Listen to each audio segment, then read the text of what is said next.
Graça e paz do Senhor Jesus aos irmãos. Espero que todos estejam bem e mais uma vez uma satisfação para mim estar convidando você a abrir sua Bíblia no livro de Hebreus para que continuemos a aprender um pouco mais sobre a palavra de Deus nessa carta tão importante. Hebreus, capítulo 3, faremos a leitura do versículo 1 ao versículo 19. Um capítulo não muito grande, porém a profundidade sempre das Sagradas Escrituras ela nos surpreende. Então convido você a abrir sua Bíblia em Hebreus capítulo 3. Mas antes de fazermos a leitura, gostaria, se você puder, feche seus olhos, baixe sua cabeça, vamos orar ao Senhor. Deus Todo-Poderoso, mais uma vez nós pedimos a tua bênção, sabendo que o Senhor é todo-poderoso e é capaz de nos ensinar através do Espírito Santo, é capaz de nos convencer através do Espírito Santo, é capaz de nos moldar. E nós somos dessa maneira ensináveis e moldáveis porque o sangue do teu Filho, Jesus Cristo, foi derramado na cruz do Calvário para que fôssemos salvos.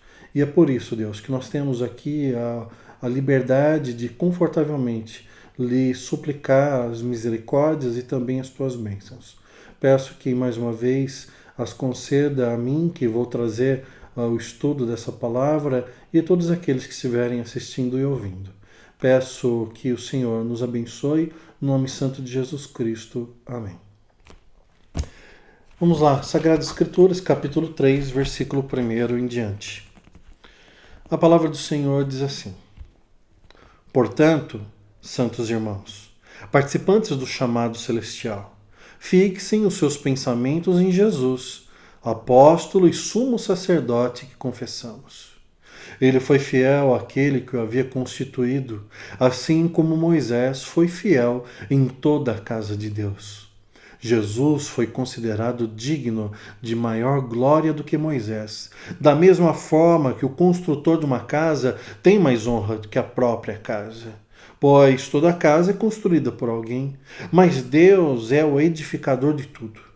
Moisés foi fiel como servo em toda a casa de Deus, dando testemunho do que haveria de ser dito no futuro. Mas Cristo é fiel como filho sobre a casa de Deus. E esta casa somos nós, se é que nos apegamos firmemente à confiança e à esperança da qual nos gloriamos. Assim como diz o Espírito Santo: Hoje, se vocês ouvirem a sua voz, não endureçam o coração como na rebelião durante o tempo da provação no deserto, onde os seus antepassados me tentaram, pondo-me à prova, apesar de, durante 40 anos, terem visto o que eu fiz. Por isso fiquei irado contra aquela geração e disse: Seu coração está sempre se desviando, e eles não reconheceram os meus caminhos. Assim jurei na minha ira: jamais entrarão no meu descanso. Cuidado, irmãos, para que nenhum de vocês tenha coração perverso e incrédulo, que se afaste do Deus vivo. Ao contrário, encorajem-se uns aos outros todos os dias, durante o tempo que se chama hoje, de modo que nenhum de vocês seja endurecido pelo engano do pecado. Pois passamos a ser participantes de Cristo, desde que, de fato, nos apeguemos até o fim à confiança que tivemos no princípio. Por isso é que se diz: se hoje vocês ouvirem sua voz, não endureçam o coração como na rebelião. Quem foram os que ouviram e se rebelaram? Não foram todos os que Moisés tirou do Egito, contra quem Deus esteve irado durante 40 anos? Não foi contra aqueles que pecaram, cujos corpos caíram no deserto? E a quem jurou que nunca haveriam de entrar no seu descanso? Não foi aqueles que foram desobedientes? Vemos assim porque por causa da incredulidade não puderam entrar. Esse capítulo ele começa com uma palavra de transição que conclui os argumentos, a linha principal de argumentação do autor nos capítulos 1 e 2. Então, o capítulo 3 começa com a palavra portanto. Portanto o quê? Portanto, como nós vimos anteriormente, uma vez que Jesus Cristo ele é superior aos anjos, se tornando apto a nos representar, pois encarnou e experimentou em sua própria pele as nossas dores e carregou em seu corpo os nossos pecados, então o autor que escreveu essa carta aos Hebreus, ele diz, olha, portanto, sabendo vocês acerca de Jesus Cristo, sabendo que ele é maior do que os anjos, sabendo da importância que Jesus Cristo tem para nós, sabendo que ele é o nosso Salvador, sabendo que ele é o Filho de Deus, sabendo que ele encarnou, portanto, e aí ele continua convicto que já possui uma base sólida para corroborar com seus argumentos subsequentes. Meus irmãos, já logo nessa primeira palavra eu queria chamar a atenção de vocês e compartilhar uma preocupação muito grande pessoal. Como um pastor há quase 2 décadas, é muito triste muitas vezes perceber ao nosso redor, na cristandade de uma maneira geral, uma falta de base bíblica para que as crenças sejam postas em cima. Muita coisa tem sido vista, tem sido dita, tem sido praticada em nome de uma teologia totalmente furada, totalmente descompassada com a palavra, com as sagradas escrituras. Então o autor da carta aos Hebreus, ele se dirige aos hebreus que estavam passando por perseguição, com a fé sendo confrontada e muitos até morrendo, torturados. Ele se dirige para aquelas pessoas lembrando, olha, vocês são cristãos e o cristianismo é representado por Cristo e isso significa isso. Então é importante que nós tenhamos uma base sólida para que falsos profetas ou pseudo-pastores, que na verdade não são apenas lobos devoradores, não nos conduza, não nos convença daquilo que não é a verdade. Não é a verdade. Quantas religiões, quantas filosofias espirituais existem nos dias de hoje? Dezenas? Centenas? Milhares? Quantas?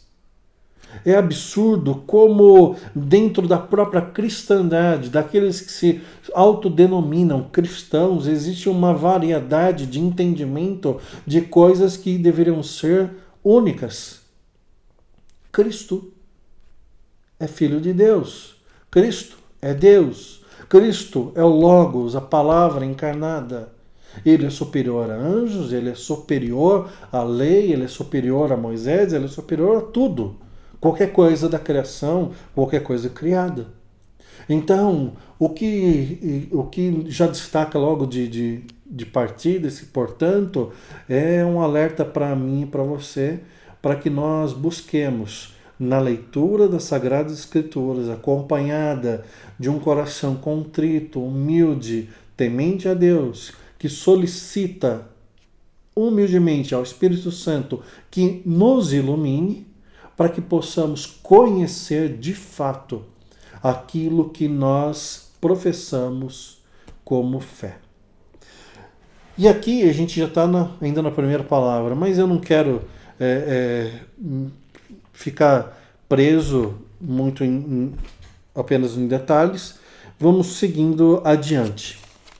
Portanto, santos irmãos, participantes do chamado celestial. E aqui o autor, e de vez em quando eu me pego dizendo o apóstolo Paulo, mas não é, né? Muito tempo acreditou-se que sim, mas o autor ele se dirige aos seus leitores chamando-os de santos irmãos. participantes do chamado celestial. E aqui eu já também me chama a atenção outra coisa. Essa predicação que é dada aos servos de Deus, essa qualificação, esses adjetivos, ele nunca deve ser dado ou baseado nos méritos dos mesmos. Quando o autor se dirigiu aos hebreus e os chamou de santos irmãos, participantes do chamado celestial, quando nós nos dirigimos uns aos outros como irmãos, como santos de Deus, nós devemos ter em mente o quê? Essa irmandade não é fruto de uma construção nossa como pessoas, e essa santidade também não é fruto de um coração puro, meu ou seu. Antes de mais nada, essa predicação ela é ação transformadora do Senhor em nós. O autor destaca a condição espiritual que os leitores estavam, ou pelo menos deveriam estar. Santos. Santos. Santos. Essa palavra, obviamente, ela deve ser entendida, sim, como separados por Deus, mas também separados para Deus. Mas não só separados. Ser santo não é apenas um ato, uma prática de se separar de alguma coisa que leva a pecar. Ser santo deve ser mais entendido, pelo menos eu creio assim, que é um estado de ser da pessoa. O separar-se é uma consequência do que a pessoa se tornou ou está se tornando com a ação do Espírito Santo. Você deve ser santo não pela sua capacidade de não fazer bobagem, de não cometer pecado. Você deve ser chamado de santo pela sua qualificação em Cristo Jesus, de ser uma pessoa diferente, nova, ter nascido de novo. E aqui, portanto, santos irmãos, como é bom isso, né? Sabemos que nós somos uma família. Essa irmandade, ela não é apenas uma forma de tratamento respeitosa, que denota uma intimidade, mas é um compromisso que nós temos uns com os outros e com o nosso irmão maior, o primogênito, o filho unigênito do Pai, Jesus Cristo, como vimos no capítulo 2. E ainda nesse primeiro versículo, ele diz, olha, portanto, santos irmãos, participantes do chamado celestial, esse chamado celestial também é importante ressaltar que nós fomos chamados a participar. Ninguém comprou, ninguém pode alugar, ninguém sequer possui direitos de participar desse chamado. Nós fomos chamados simplesmente pelo fato que Deus nos amou. Mérito nosso? Nenhum. Misericórdia total dele. E aí o texto continua. Santos irmãos, participantes do chamado celestial, fixem seus pensamentos em Jesus.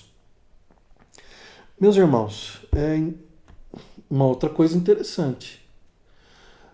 Fixem seus pensamentos em Jesus. Por quê? Porque nós somos irmãos. Nós somos cristãos. Isso deveria ser algo tão importante para mim e para você, que isso deveria aquecer o nosso coração. O simples fato de fazer essa leitura, de sermos convidados a fixarmos os nossos pensamentos em Jesus, porque nós somos irmãos uns dos outros e de Cristo Jesus,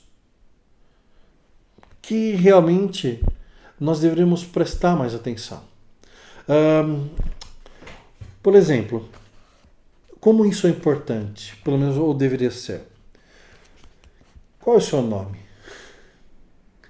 Às vezes pode ser que você que esteja me assistindo ou me ouvindo tenha um nome bastante assim comum.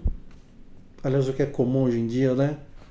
Mas sei lá, João, Maria, José, Pedro, Paulo, não sei. Ou talvez você tenha ali um nome mais exótico. Né? O fato é que nossos nomes e nossos sobrenomes nos conferem uma particularidade e, ao mesmo tempo, uma sensação de pertencimento a um grupo. Por exemplo, sobrenome, ele diz de nós que nós somos pertencentes a uma família X. Um exemplo de sobrenomes é que os sobrenomes geralmente são uma alusão à profissão das pessoas de antigamente ou lugares que elas moravam. Então, por exemplo, tem muitos nomes que são associados à profissão. Os Pereiras, os Ferreiras. Outros são associados a lugares. Os Monteiros e tantos outros sobrenomes que agrupam e identificam pessoas sob uma mesma genealogia, gerando uma ligação familiar através dos tempos.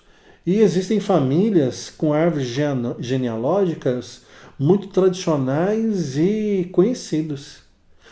Mas isso engloba muitos indivíduos. Mas quando a gente fala de nomes, como eu estava dizendo anteriormente, é algo mais emocional, é mais restrito. Geralmente, alguns pais dão uma homenagem, fazem uma homenagem, dando ao nome do filho da filha o mesmo nome de um avô, de uma avó. E ali, alguns vão além, dão o nome ao filho, sempre sendo este um menino, de Júnior. Então é o nome do pai, o mesmo é o nome do filho acrescentado de Júnior. Agora tem gente que é mais inventiva. Eles pegam um pedaço do nome da mãe, um pedaço do nome do pai, junta, ou um pedaço do nome do avô, da avó e junta. E aí nós temos os Maria José, os Josés Marias, a Marilena, que deve ser um Mário mais Helena, um Roberval, que é Roberto mais Valdirene, que aliás Valdirene deve ser também uma junção de dois nomes, associação de outros dois nomes. Enfim, isso dá uma identidade para as pessoas.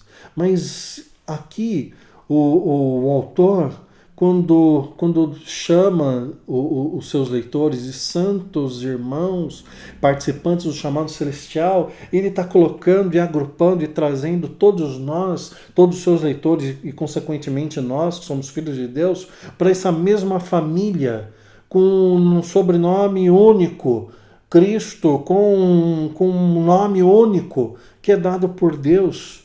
Nós somos chamados de irmãos. Você é irmão, eu sou irmão. E pode até parecer bobo isso, mas quando falado de maneira correta, devido ao correto entendimento, isso faz total diferença. E mais do que isso, nós somos chamados do quê? Cristãos. Então, se você é chamado por esse nome, você tem um excelente nome, cristão, um pequeno Cristo. E o texto continua dizendo, fixem. Olha só, as Sagradas Escrituras, ela é impressionante a quantidade de vezes em que ela registra orientações para que as pessoas, os servos de Deus, fixassem a lei de Deus, guardassem, prestassem atenção. São imperativos que conduz o leitor a tomar foco em algo importante. O objetivo é claro, não é ficar chamando atenção à toa e a toda hora, mas é criar internalizar, melhor dizendo, essa vontade de conhecer a Deus através da palavra dele.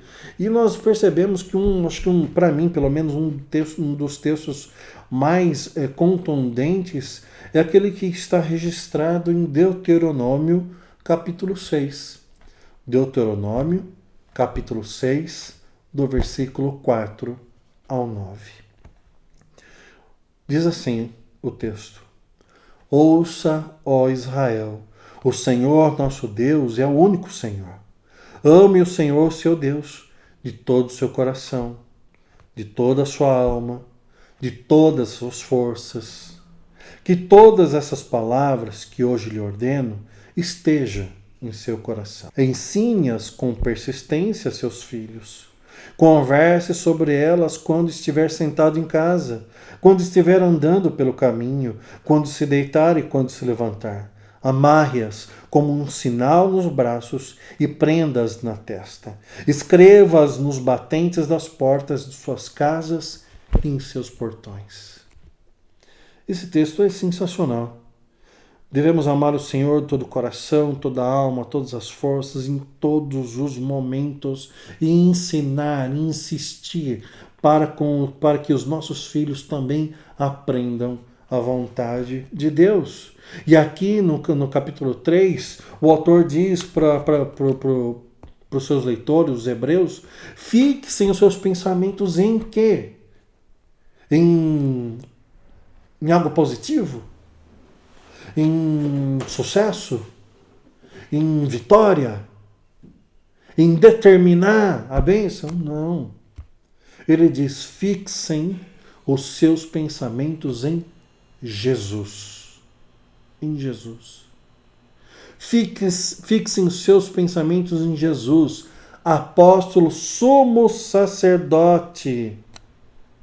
E é interessante uma orientação. Apóstolo, mas apóstolo não eram aqueles que eram o grupo que Jesus chamou? Porque o autor está falando que Jesus também é apóstolo. Ué, ele não é o mestre? Sim, ele é o mestre. A palavra apóstolo aqui, a ser direcionada a Jesus Cristo, nada mais é do que o seu significado literal, que significa enviado. O que significa apóstolo, essa palavra? Enviado. É uma espécie de embaixador, um representante legal. Então, o autor se dirige aos hebreus dizendo, fixe os pensamentos em Jesus, apóstolo, o enviado. Com certeza, já vimos isso anteriormente. E sumo sacerdote. Essa palavra também representa, sumo sacerdote, é um ofício que representa Jesus representando os homens diante de Deus. Isso no Antigo Testamento era feito pelo sumo sacerdote que era o escolhido ali entre o povo de Israel. Jesus Cristo, ele é o apóstolo, ele é o nosso sumo sacerdote que suplantou o sumo sacerdote humano e tomou seu lugar fazendo de maneira completa, rasgando o véu de alto a baixo e nos colocando junto novamente ao Pai. Ele é o nosso advogado, ele é o nosso intercessor, ele é o nosso sumo sacerdote. O que mais chama atenção nesse texto? Obviamente que nos capítulos anteriores ficou nítido, bem trabalhado pelo autor, a questão que Jesus é maior do que os anjos. Aqui, o autor ele vai falar algo que era muito delicado, um terreno bem pantanoso. Ele vai falar que Jesus ele é maior do que Moisés. E aqui nós temos que fazer abrir um parênteses, lembrando que Moisés representava para o povo daquela época, para os judeus, né, especificamente, um profeta extraordinário, como de fato foi. Então, eles eram discípulos de Moisés, eles seguiam a lei dada a Moisés, a lei de Moisés. Então, quando o autor diz, olha, Jesus é maior do que Moisés, ele não está diminuindo a importância de Moisés. Moisés foi importante na guarda da palavra de Deus, ele recebeu instrução acerca do Messias, sabemos que ele foi um servo dedicado, importante na história de Israel. Mas o fato é que ele foi um homem, abençoado sim, porém um homem, diferente de Jesus Cristo, que é filho de Deus. Se Moisés ele é a representação do Cristo, o Cristo é a própria figura em si. Se Moisés apontava para Jesus Cristo e para a promessa do Messias, o Messias é o próprio Jesus. Então, essa esperança que todo judeu tinha, ela se concretiza em Jesus Cristo. E aqui, o autor ele vai usar uma analogia, uma metáfora que fala sobre uma construção de uma casa. E a gente não precisa ser muito entendido na área para chegar a algumas conclusões óbvias. O autor diz que Moisés ele foi fiel, ele cuidou da casa de Deus, deu testemunho, disse o que ia acontecer no futuro, mas o Cristo ele é o Filho sobre a casa de Deus. E ele diz, olha, o que é mais importante? Aquele que constrói a casa ou a casa em si? O que é mais importante? Quem tem mais honra? O construtor ou a própria casa? Obviamente que é a própria casa. O construtor tem sua importância? Claro que sim, claro que tem sua importância. Mas sigamos, por exemplo, nessa mesma analogia. Moisés, ele era importante e vamos fazer uma analogia considerando que Moisés era a planta da casa que seria construída e essa planta da construção de uma casa é importante porque nela contém as medidas, nela tem o desenho de como as coisas devem ser feitas, nas proporções, no lugar das coisas. Mas a planta de uma casa não é uma casa. Por mais bem especificada, por mais bem elaborada, por mais bem feita uma planta, não dá para você secar ela no chão e morar em cima. Pelo contrário, essa planta é importante para que se construa a casa e a casa, uma vez pronta, abrigue a você. Então, Jesus Cristo, ele é a própria casa. Ele é a construção definitiva. Enquanto Moisés era planta, enquanto Moisés era sombra, Cristo é de fato. Se devemos nos gloriar, não devemos nos gloriar então em Moisés, mas sim em Cristo. Essa é a diretriz dada pelo autor aos Hebreus. Mas isso como nos interessa? Qual é o nosso ponto de contato, sendo que nós não somos judeus?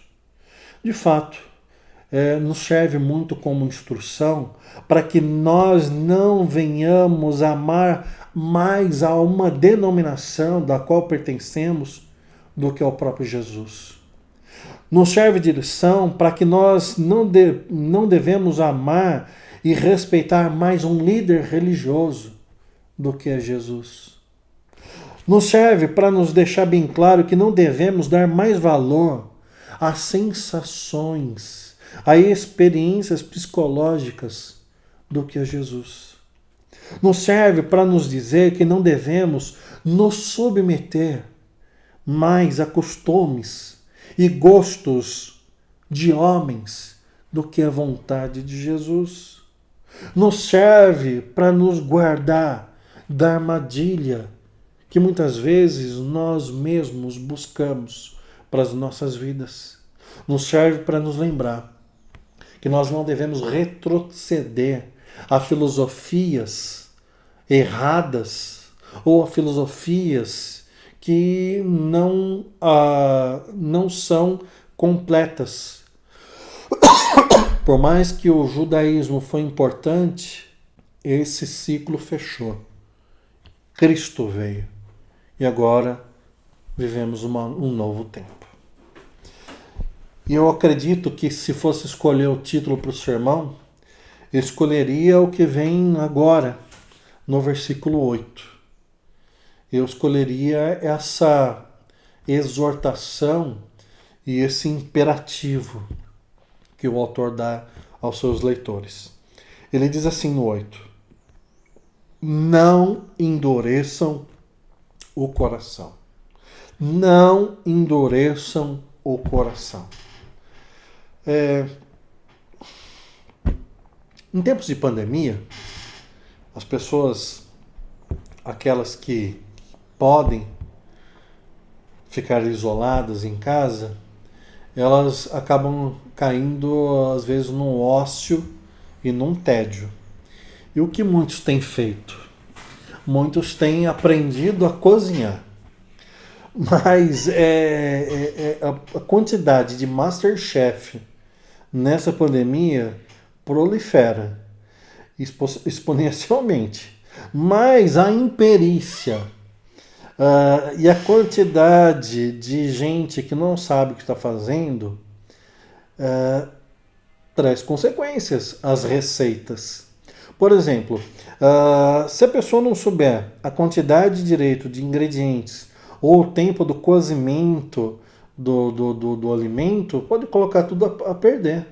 Eu sou um péssimo cozinheiro. Tenho uma esposa chefe, mas eu não sei. Uma batata mal cozida provavelmente vai ficar dura. Provavelmente eu faria isso. Mas um alimento que fica duro, um alimento que passa do ponto, é uma perda, é um alimento. E tá, é ruim.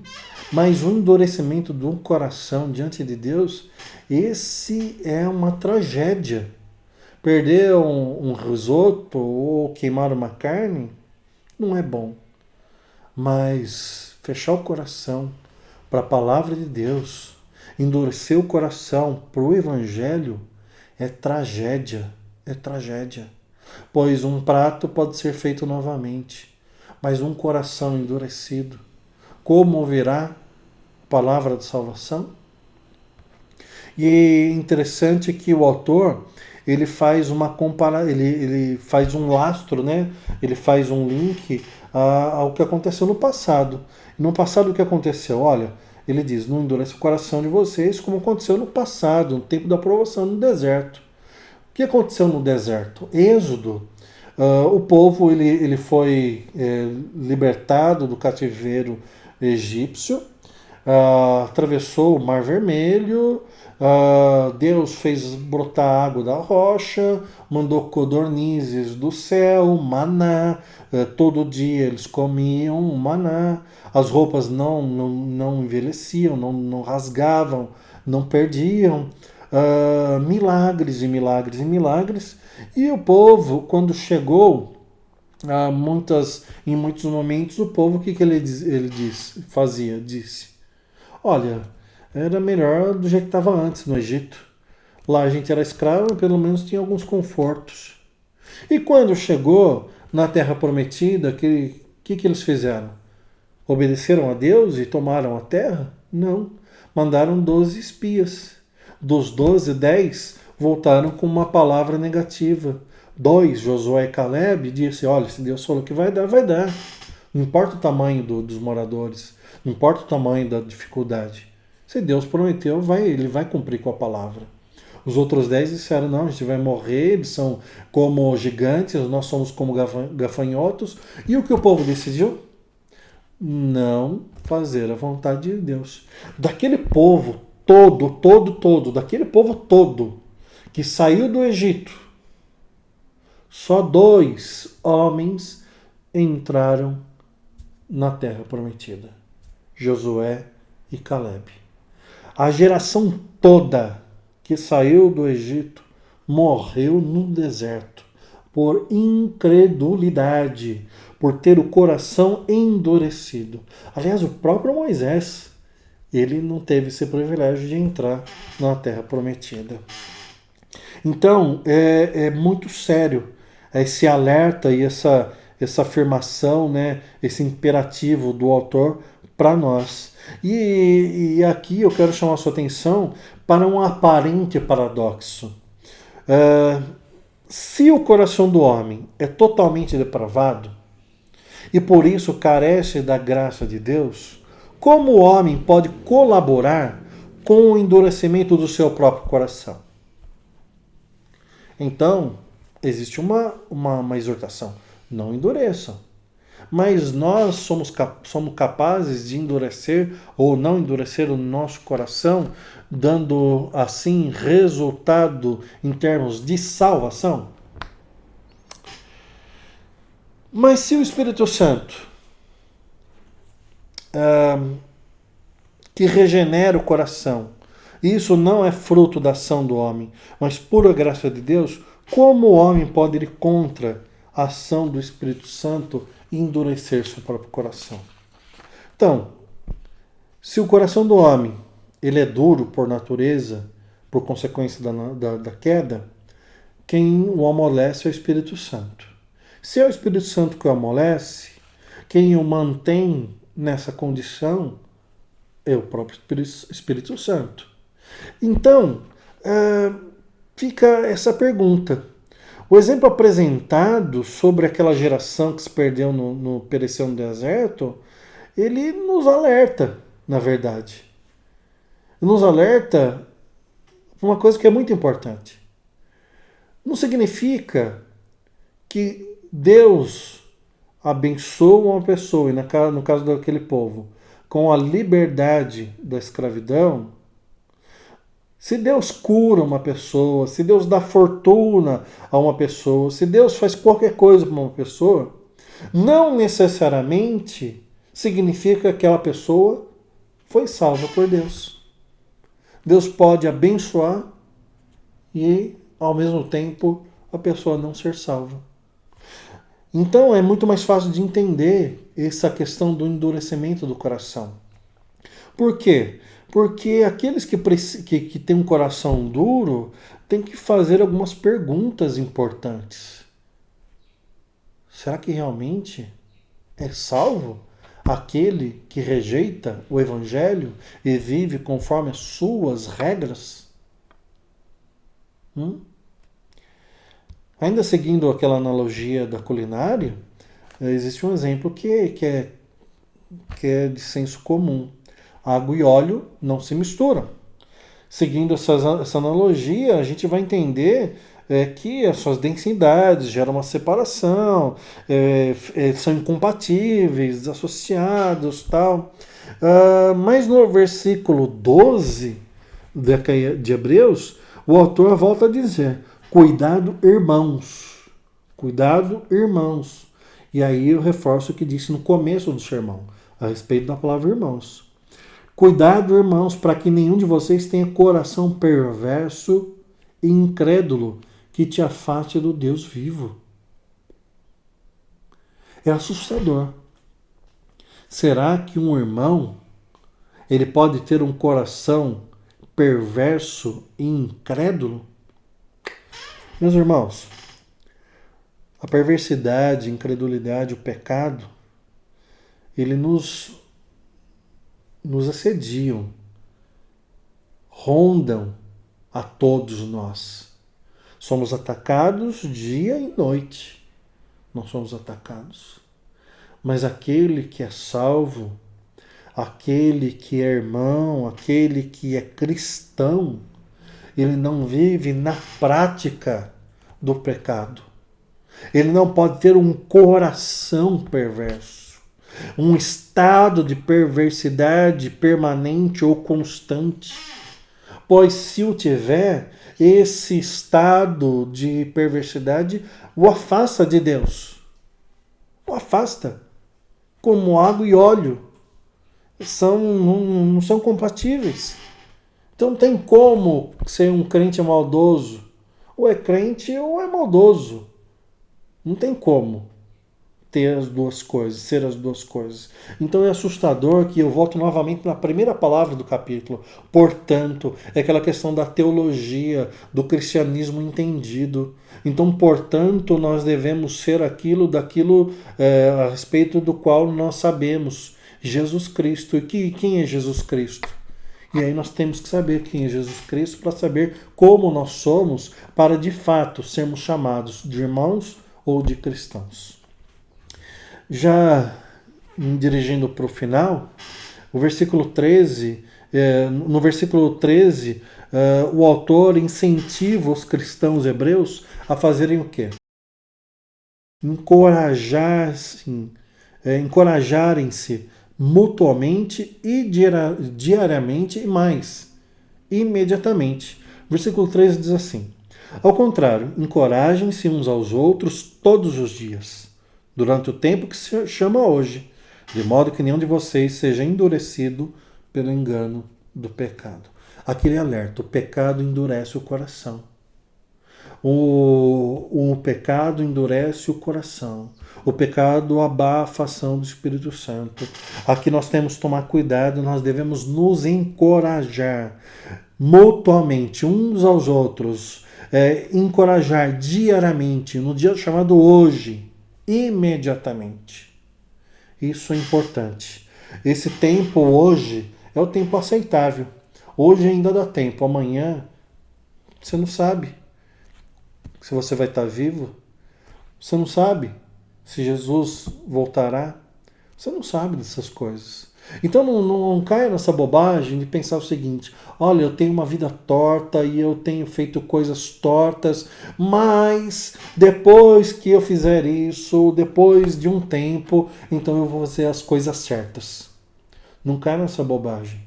Conserte-se com o Senhor. Se você é filho de Deus, filha de Deus, dobre o seu joelho, peça perdão ao Senhor, peça perdão a quem você ofendeu, restitua de quem você tirou, conserte sua vida com Deus, pois o tempo é hoje.